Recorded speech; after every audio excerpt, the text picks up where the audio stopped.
Yes guys, ഞാൻ P G vacate ചെയ്യാൻ പോവാണ്. 3 ദിവസമായിട്ട് എനിക്ക് നല്ല വോമിറ്റിംഗ് ആയിരുന്നു. ഫുഡിൻ്റെ ആണെന്ന് തോന്നുന്നു. ഇത് കാരണം ഞാൻ പി ജി വെക്കേറ്റ് ചെയ്യാൻ വിചാരിച്ചു. അങ്ങനെ ഞാൻ തലേന്ന് വാഷാക്കിയിട്ട് ക്ലോത്തൊക്കെ എടുത്ത് മടക്കി വെച്ചു. പക്ഷേ കുറേ എണ്ണം വെറ്റുള്ള കാരണം എനിക്കത് കൊണ്ടുപോകാൻ പറ്റില്ല. പക്ഷേ എന്നാലും എല്ലാം അഡ്ജസ്റ്റാക്കി കൊണ്ടുപോയി. പോയ സ്ഥലത്ത് ഉണക്കാമല്ലോ എന്ന് വെച്ചിട്ട് അങ്ങനെ പാക്കിംഗ് ഒക്കെ കഴിഞ്ഞ സമയത്ത് ഞാൻ എന്താക്കി, റാപ്പിഡോ ബുക്കാക്കി. അതിൽ പറ്റിയ വലിയ അബദ്ധം എന്താ വെച്ചാൽ ലൊക്കേഷൻ ഞാൻ മാറ്റിക്കൊടുത്തു. പക്ഷേ അവരോട് ഞാൻ റിക്വസ്റ്റ് ചെയ്ത സമയത്ത് അവരെന്നെ പി ജിൻ്റെ ഫ്രണ്ടിൽ തന്നെ കൊണ്ടാക്കി. പി ജിൻ്റെ ഫ്രണ്ടിൽ ഒരു വലിയ ആൽത്തറയുണ്ട്, അവിടെ ഒരു സർപ്പക്കാവ് പോലെ. പിന്നെ ഓപ്പോസിറ്റ് എന്താ വെച്ചാൽ കുറേ ബിൽഡിങ്ങും അതൊക്കെ പി ജിസും വീടും ഫ്ലാറ്റ് അങ്ങനെയൊക്കെയുള്ള സംഭവമാണ് കേട്ടോ. അങ്ങനെയൊക്കെയുണ്ട്. പിന്നെ താഴിലൂടെ കൂടി ഇങ്ങനെ വെജിറ്റബിൾസ്, ഐസ്ക്രീംസ് അങ്ങനെ എന്തൊക്കെയോ വിൽക്കാൻ വരും. അനൗൺസ് ചെയ്തുകൊണ്ട് വരും കേട്ടോ, വിൽക്കാൻ വരും. പക്ഷെ നല്ല രസമാണ് അവിടെ. നൈറ്റ് സമയത്ത് ഇവിടെ എല്ലാവരും ഷട്ടിൽ കളിക്കും, ടൈം പാസ് ആവും വേഗം.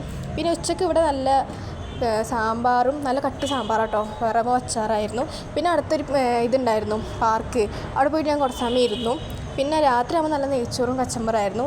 അതും കഴിച്ചിട്ട് ഞാൻ പുറത്തു പോയിരുന്നു. ഇതായിരുന്നു കേട്ടോ രാത്രിത്തെ വ്യൂ, അടിപൊളിയാണ് അവിടെ. അപ്പോൾ അത്രയേ ഉള്ളൂ. Bye bye.